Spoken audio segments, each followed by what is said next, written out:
পুজো চলে এসেছে আর পুজোর লুক করবো না তা তো হয় না। এই যে লাল সাদা শাড়ি আর ব্লাউজ পরে পুজোর লুক শুরু। আমার একটা শ্যুট ছিল সেদিন, সো ভাবলাম যেহেতু মেকআপ করব একটা রেকর্ড করেই রাখি। সো আমি আমার স্কিনটাকে প্রিপেয়ার করে নিয়েছি। এরপর হচ্ছে ফাউন্ডেশন অ্যাপ্লাই করছি। মিলানির ফাউন্ডেশনটা দিয়েছি। এরপর হচ্ছে কনসিলার ইউজ করছি। সামনে তো পুজো, আর বেশি দিন নেই, সো আমার মন অনেক খুশি খুশি। আর পুজোর জন্য আমার কাছে কিছু শাড়ি এসেছিল, সো দ্যাট আমি সেগুলোই শ্যুট করতে যাচ্ছিলাম। একদম সকাল সকাল উঠে রেডি হচ্ছিলাম আর কি। সো আমি আমার ফাউন্ডেশনটা দিয়ে একটু সেটিং স্প্রে দিয়ে আমি হচ্ছে এটা সেট করে নিয়েছি। এরপর আমি একটা পাউডার দিয়ে আমার ফেসটা একটু বেক করে নিচ্ছিলাম। দেন সোজা আই মেকআপের জন্য আজকে আমি এই প্যালেটটা ইউজ করব, যেখানে ব্লাশ অ্যান্ড হাইলাইটার কন্ট্যুর আছে রেভলিউশনের। এটা দিয়েই আমি আই মেকআপটা করে নিয়েছি সিম্পলের মধ্যে, যেটা হচ্ছে একদম ঝটপট আর কি আই লুক বলে। এরপর এই যে ব্লু কাজল, ইদানিং আমার ব্লু কাজল অনেক ভালো লাগে, সো আমি ব্লু কাজলটা দিয়ে একটু লাইন আপ করে একটা সিম্পল মিনিমাইজ লুক করে নিলাম।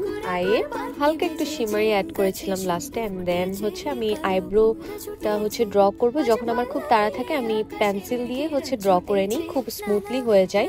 এরপর আমি কাজল, আইলাইনার অ্যান্ড চোখের নিচে একটু শ্যাডো অ্যাড করে নিব। অ্যান্ড দেন তারা খুব সুন্দর লাগছে না? কাজল আর আইলাইনার দিলে চোখটা না অন্যরকম হয়ে যায়। এবার একটু কম্প্যাক্ট পাউডার দিয়ে আমি আমার ফেসটা সেট করে নিলাম। এখানে হচ্ছে আমি জেকেটের কম্প্যাক্ট পাউডারটা ইউজ করেছি, এটা খুবই ভালো। এরপর ব্লাশিং ইউজ করে নিয়েছি। অ্যান্ড আমাকে মাঝখানে ডাকছিল, মেবি আমি উঠে গেছিলাম।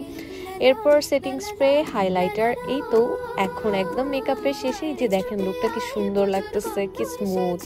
অ্যান্ড দেন লাস্টলি আমি মাস্কারা ইউজ করে নিয়েছি। এই মাস্কারাটা কিন্তু অনেক ভলিউম দেয়, রিজনেবলের মধ্যেই ভালো। আর হচ্ছে এখন আমি শাড়ি আর ব্লাউজটা পরে নিয়েছি, অ্যান্ড একসাথেই জুয়েলারিগুলো পরে নিয়েছি। টিপ, চুড়ি সব এখন দিয়ে দিব। চুড়ি না পরলে আসলে ভালোই লাগে না, শাড়ির সাথে চুড়ি একটা অন্যরকম জিনিস, সাথে টিপ সিরিয়াসলি একদম লুক চেঞ্জ করে দেয়। এবার হচ্ছে ফাইনালি লিপস্টিকটা দিয়ে নিব। ফার্স্টে আমি লিপটাকে লাইন করে দেন একটা হালকা নিউড টাইপের লিপস্টিক দিয়ে নিয়েছি। এখন দেখুন যে কি সুন্দর লাগে, লিপস্টিক দিলে ফুল look change. And I am ready. একটু করে চুলটা বেঁধে নিয়েছি, যদিও এটা একটু পর খুলে দিব শুটে গেলে। মানে এই তো বের হয়ে গেলাম। And this is my final look. কেমন হয়েছে জানাবেন। অ্যান্ড শ্যুটের লোকেশনে চলে এসে পর আমি 5টা শাড়ি চেঞ্জ করে শ্যুট করে নিয়েছি। Okay, so that's all for today. Lastly আমার মুডটা ঠিক এমনটাই থাকে শ্যুটের পর, বিকজ আমি খুব এক্সস্টেড হয়ে যাই। সো টাটা, দেখা হচ্ছে নেক্সট ভিডিওতে। Till then take care.